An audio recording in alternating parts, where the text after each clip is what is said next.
Welcome to Inveraray, a town that exists because a powerful duke decided it should. This beautiful town, with its rows of graceful, whitewashed buildings standing perfectly sentinel on the shore of Loch Fyne, is not just a settlement. It is an architectural statement, a carefully planned, 18th century new town built to complement the immense ambition of the Clan Campbell and its chief, the Duke of Argyll. Inveraray is, quite literally, the seat of the Clan Campbell, one of the most powerful and historically significant Highland clans in Scotland. For centuries, the Dukes of Argyll have been the Mac Cailin Mór, or son of Great Colin, chiefs of this formidable family. Their history is intricately woven into the very fabric of Scottish political life, known for their diplomatic shrewdness and a certain happy knack for picking the winning side in Scotland's many bloody conflicts. The Duke's vision, relocation and rebuilding. The town you see today is not the original Inveraray. The medieval borough stood slightly further north, clustered around the ancient, crumbling 15th century castle. By the mid-18th century, Archibald Campbell, the third Duke of Argyll, decided this arrangement was simply not grand enough. He wanted a magnificent, modern castle built in the fashionable Gothic Revival style, and he wanted it set within sweeping, private parkland. The old town, in his view, simply spoiled the view. So, in the 1770s, the Duke, a man who was effectively the political ruler of Scotland during his era, ordered the demolition of the old town and commissioned the creation of a new, purpose-built model borough almost half a mile away, where the waterfront is now. This was an immense undertaking, a defiance of expense that even the notoriously grumpy English essayist Dr. Samuel Johnson commented upon, despite his general disdain for the Highlands. The finished town, with its disciplined Georgian and Scottish vernacular architecture, is one of the most complete and beautiful examples of 18th century town planning in the country. The neat rows of houses, the distinctive main street, and the imposing church steeple were all designed to be seen as a perfect foreground to the majesty of the castle. Inveraray Castle, a Gothic masterpiece. Towering over the bay is Inveraray Castle, the turreted, four-cornered stronghold that remains the ancestral home of the Duke of Argyll. The foundation stone of the current structure was laid in 1746. It was a collaboration of top architects, including Roger Morris and the renowned Adam family, who blended Baroque, Palladian, and Gothic styles in a way that was groundbreaking for the time. Step inside, and you are immediately immersed in the world of the Campbells. The Armoury Hall is particularly striking, soaring to a height of 21 meters and displaying a vast, intricate collection of weapons, some 1,300 pikes, muskets, swords, and other arms dating primarily from the 16th and 17th centuries. The castle is not just a museum of power, but a living home, filled with tapestries, state dining rooms, and beautiful neoclassical interiors. It also holds more recent historical significance, having been the location for the notorious 1960s divorce of the 11th Duke and Duchess of Argyll, the subject of the recent BBC series A Very British Scandal. More romantically, it is instantly recognisable to millions as Donegal Castle, the setting for the Downton Abbey Christmas special. And like any grand Scottish castle, it has its ghosts. The MacArthur Room, for instance, houses a heavily carved four-poster bed said to be haunted by the ghost of a young Irish harpist murdered by the Marquis of Montrose's men in 1644. Legend holds that when a duke is about to die, the ghostly strains of harp music can be heard emanating from that room. The Inveraray Jail, a glimpse into justice past. A short walk from the pristine waterfront is one of the town's most unique and compelling attractions. Inveraray Jail. Built in 1820, this impressive neoclassical building served as the county courthouse and prison for Argyll until 1889. The jail offers a stark contrast to the opulence of the castle, providing a chilling, yet fascinating, look at the brutal realities of 19th century justice. The complex is remarkably well preserved, divided into two distinct prison blocks. The old prison, dating from 1820, this block featured cold, damp, overcrowded cells where men, women, and even children were housed together, regardless of their crime or status, a truly miserable experience. The new prison, completed in 1848, this was a model prison for its time, built in response to prison reform.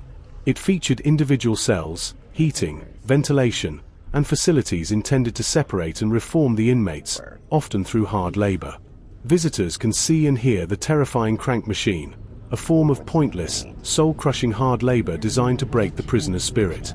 The prisoners would have to turn the crank thousands of times a day, with the warder having the ability to tighten a screw to increase the resistance, a function that, legend says, gave rise to the nickname for a prison guard, a screw.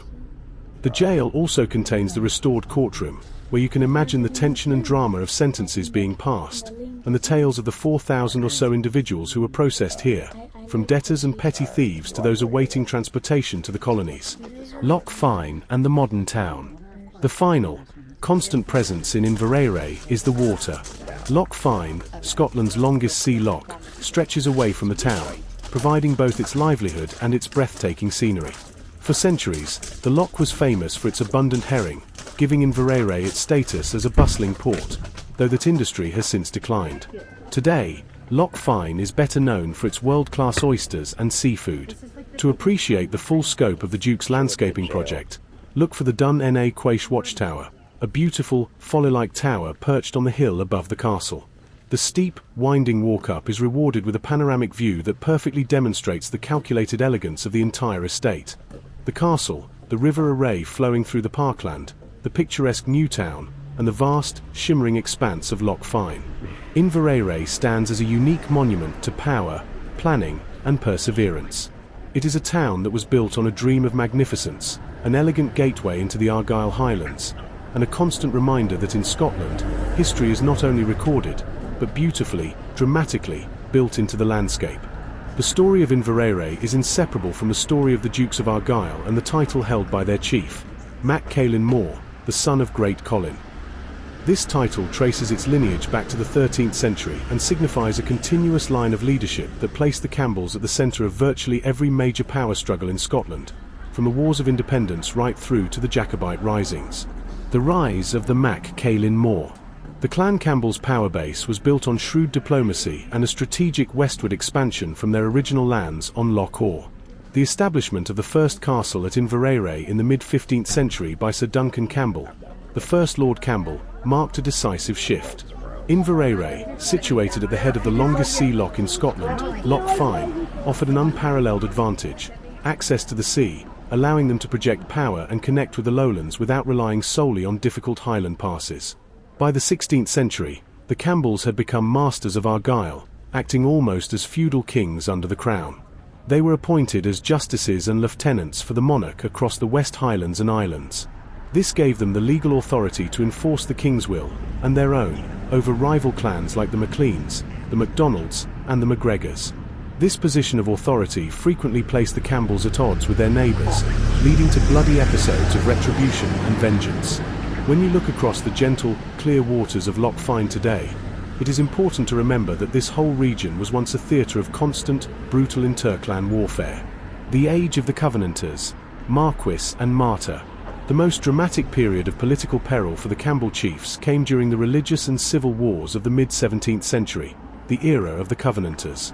Archibald Campbell, the 8th Earl, who became the first Marquis of Argyll, was a deeply religious man and a staunch defender of the Presbyterian Covenanters.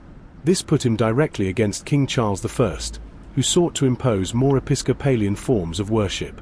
The Marquis became the primary leader of the anti-royalist cause in Scotland. His devotion led to fierce retaliation. The royalist commander, James Graham, the Marquis of Montrose, led a devastating campaign through Argyll. In 1644, Montrose's forces ravaged the area around Inveraray, burning the town and seizing the castle. This conflict was personal, not just political. Montrose's men were ruthless, and the Campbells' involvement in their downfall was a source of bitter enmity. After the war, when the political tides turned, the Marquis of Argyll ultimately paid the ultimate price for his loyalty to the Covenanters. Despite attempting to reconcile with the restored King Charles II, he was arrested, charged with treason, and executed by beheading in Edinburgh in 1661. His son, the 9th Earl, would follow a similar tragic path. He led a failed rebellion against King James VII in 1685 and was also executed. Their combined fate stands as a somber counterpoint to the family's overall political success, confirming that the title of Mac Cailin Mór was one that carried the constant threat of the executioner's axe. In the very grounds of Inveraray Castle today, a martyr's memorial stands as a testament to the 17 Campbells executed after the failure of the 9th Earl's rising. a silent reminder of the family's heavy sacrifices for their causes. Architecture and political dominance. The current town and castle were a deliberate attempt to literally bury this violent past under a new layer of sophisticated, enlightened design. The decision to completely demolish the old town and build the new Inveraray in the mid-18th century was orchestrated by Archibald Campbell, the third Duke of Argyll. This duke was perhaps the most powerful individual in Scotland of his generation, serving as the Lord Justice General, the head of Scotland's highest criminal court, and effectively managing all Scottish appointments and politics from London. He was known as the Red Fox of Scotland for his political cunning. The new Inveraray was an architectural projection of his enormous personal influence. When he laid the foundation stone of the new Gothic Revival castle, he was marking a new era of dominance, replacing medieval brutality with Georgian grace. The Duke commissioned the best available architects, including William and Robert Adam. They were not just designing rooms, they were designing a landscape, incorporating the River Array into a managed parkland that enhanced the beauty and seclusion of the new castle. This defiance of expense and commitment to architectural perfection was a clear message to rivals and observers. The Campbell power was absolute and modern. Folklore and spectral residents. For a place so steeped in historical drama, it is no surprise that Inveraray is rich in local folklore and ghostly legends, many directly related to the castle and the fate of the dukes. One of the most famous legends is tied to the castle itself, the MacArthur Room's ghostly harpist. As we mentioned, this ghost is said to be attached to the elaborately carved four-poster bed, following it from the old castle. The young Irish harpist was murdered by the invading royalist soldiers in 1644 and has been associated with the castle ever since. The folklore states that when the chief of Clan Campbell is nearing his death, the ghostly music of a harp is heard in the room, a haunting, spectral elegy for the passing duke. Another legend speaks of the Grey Lady, a female spirit believed to have been seen only by the daughters of a Duke of Argyll. Perhaps the most potent piece of folklore relates to the natural world, the Galley of Lorne. The crest of the Clan Campbell is often a lymphad, or ancient galley ship. Legend says that upon the death of the Duke, a ship of light, the Galley of Lorne, is seen floating away on the horizon of Loch Fyne, a silent, luminous vessel carrying the soul of the departed chief. It is a powerful image that links the family's maritime history with the vastness of the sea loch. The enduring legacy.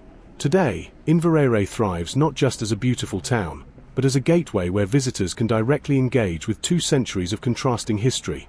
The elegant 18th century courtrooms and cells of the jail, and the magnificent, royal-connected halls of the 18th century castle.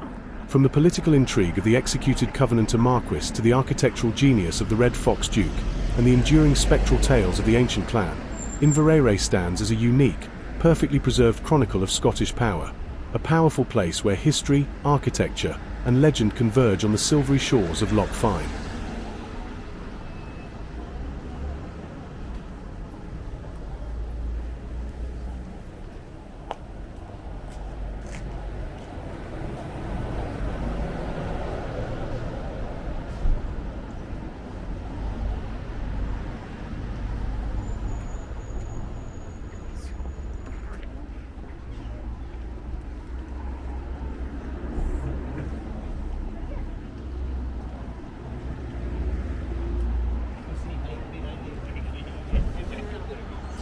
Can you see me in front of you?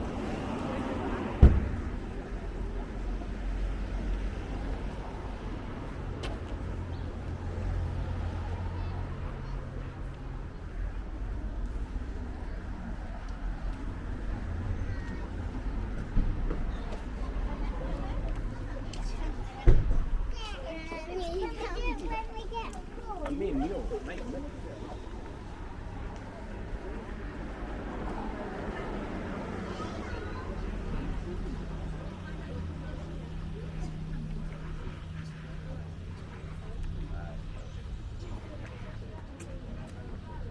I think it sounds to me like that's the obvious thing, and something that I've experienced.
really good.